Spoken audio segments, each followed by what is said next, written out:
Do you want to impress people with your profound understanding of art? If so, learn how to critique.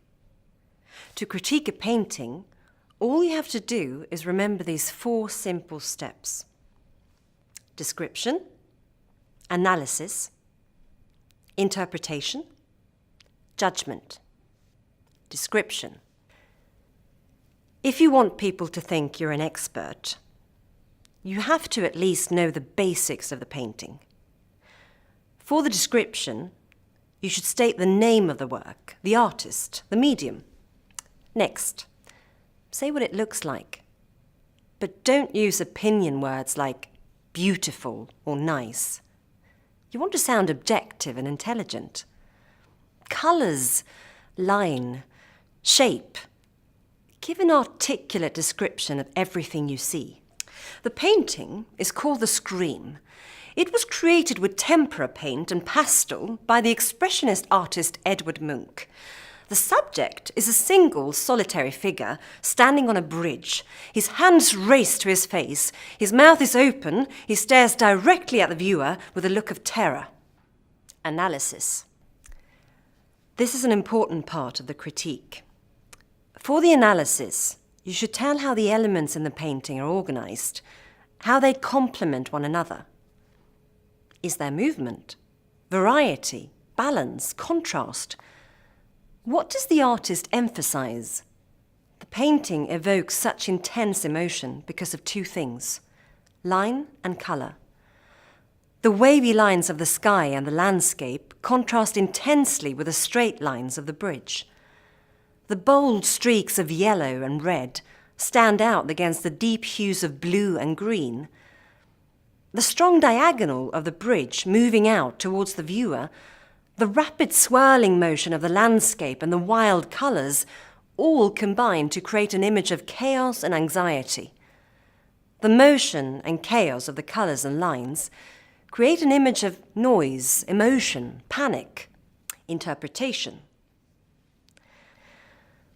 For the interpretation, you should describe what you think the artist was trying to say with the work. The subject, the terrified person, is alone on the bridge and consumed by panic and fear.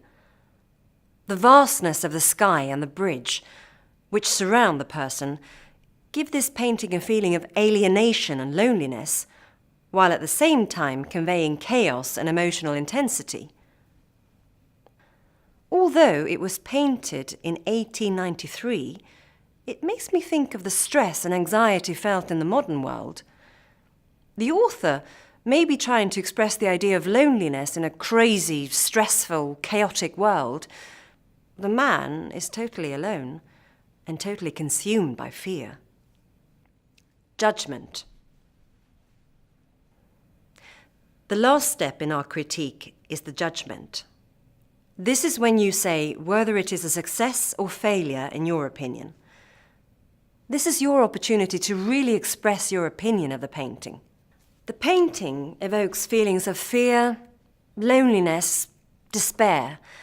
I look at it and I'm overwhelmed by this man's terror, his panic, the overwhelming feeling of stress and terror, but also his loneliness. I can feel what he's feeling. Although it is a frightening feeling, I admire the skill of the artist to evoke such an emotional response. I think the painting is fascinating to look at. Munch has successfully created a composition which conveys a universal emotion, a feeling that can be recognised and understood by all. I can almost hear that terrifying scream. And there you have it. Next time you're admiring art at a gallery or museum, just remember: description, analysis, interpretation, judgment. You'll wow your friends with your deep understanding of art, and you might even enjoy yourself.